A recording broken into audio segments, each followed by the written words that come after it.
I've been doing this long enough that I figured out a few things. And that's what I decided I'd share with you, is some of my mistakes. Because when you see them, when your mistakes are captured on film and you can go back and you can look at them, that is torture. So I thought, we're not professional politicians, and I hope that we sort of never become that. So we're gonna be unpolished. We're gonna stumble every now and then. We don't dress the best sometimes. We don't have a lot of corporate sponsors for our campaigns, so sometimes we have to put something together, just as we can. But I want to encourage you to do it and to have as much fun with it as you can. So a couple of things, I'm just going to share some of the things that I've learned. And so first I'm going to share some of the bad things I've learned the hard way. One is, don't chew gum when you're on camera, okay? It looks bad. It always looks bad. And I know that's kind of, no-brainer. Nobody told me that.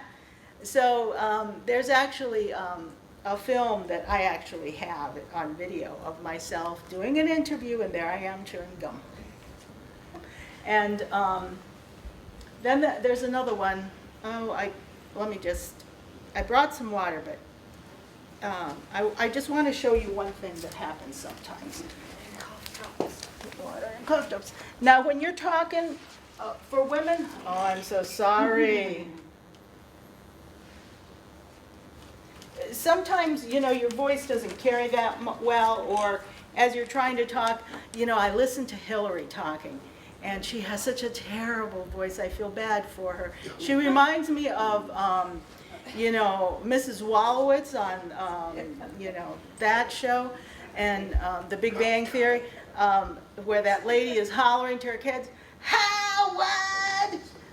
I think that's sort of what Hillary does. She sort of tries to project, but it's hard. When you have a low voice, it's hard to be heard. So sometimes your voice gets a little scratchy and you want to get a drink of water.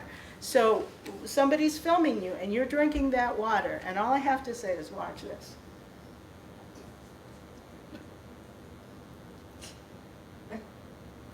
That's a bad thing, That looks bad. So one thing I've learned is try to avoid the water. If you're nervous at all, sometimes your hand does this a little bit. That's really the truth. That's what happens sometimes to real people in front of a camera. And if your hand is doing this and you're trying to drink water, that could be a problem. But then also, if you noticed, I have a habit, when I drink water, I just sort of hold it, it helps kind of refresh my throat a little bit. Then I swallow. That looks really bad on camera. And I have a tape of that too.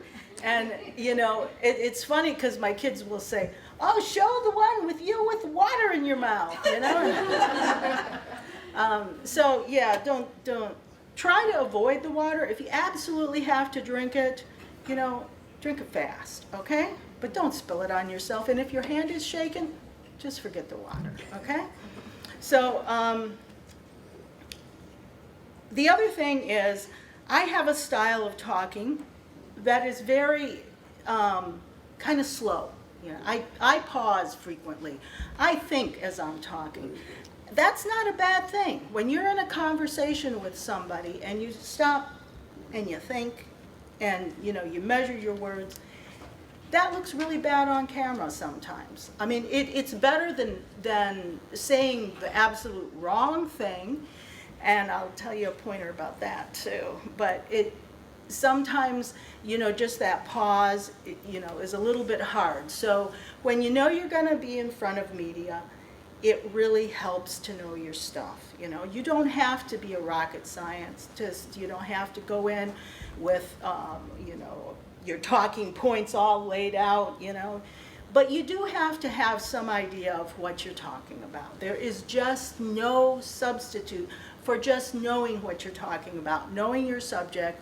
And for most of us, we're in politics because we care about issues. We're in politics because there's some issue or something happening in our community that we just couldn't sit back and sit on our hands. We had to step up. So there's no substitute for doing your homework. Do your homework, know what you're talking about. It's a little bit easier for you to be spontaneous and for you to just get the words out if you really understand your subject. Now that can be a little hard.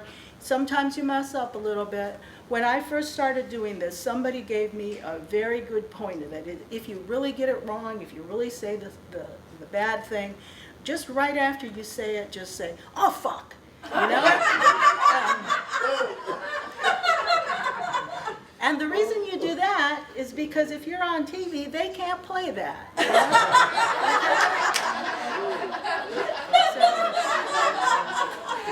know? Unless you're live.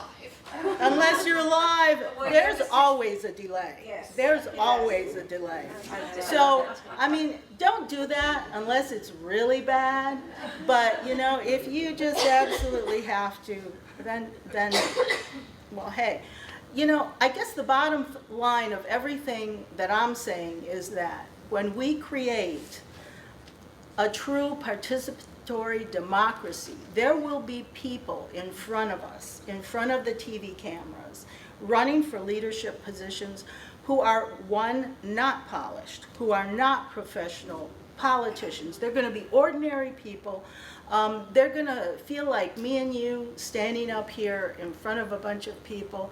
It's not what we kind of had our heart set on doing. It's not. But it's what our determination to make the world better has propelled us to do. So, one, don't be too hard on yourself. Everybody screws it up sometime. And you know what I've started doing? I don't watch those videos anymore. Don't watch them. And, you know, I can remember times when I really just screwed it up completely bad. That's okay. I mean, the bottom line is know why you're up here. Know why you decided to run for office. You decided to run for office for some really good ideas. And because you wanted to make a difference. And know that and be willing to talk about that. Share that. Because chances are that is going to be what the people that you want to support you connect with. They're going to connect with that experience that you have in your community trying to make things better. They're going to see the same problems that you've seen. So if you can just talk about that, talk about your real life, don't be afraid to be who you are. Don't be afraid to be an honest person with the people that you want to trust you with leadership. And I think for me that is the thing that makes me feel most humble, is when I do that, when I'm just me up there in front of the people and then they vote for me. You know, how wonderful is that? People are supporting you for being yourself. But then I always say thank you, because I know that leadership does not exist without people who are willing to follow you.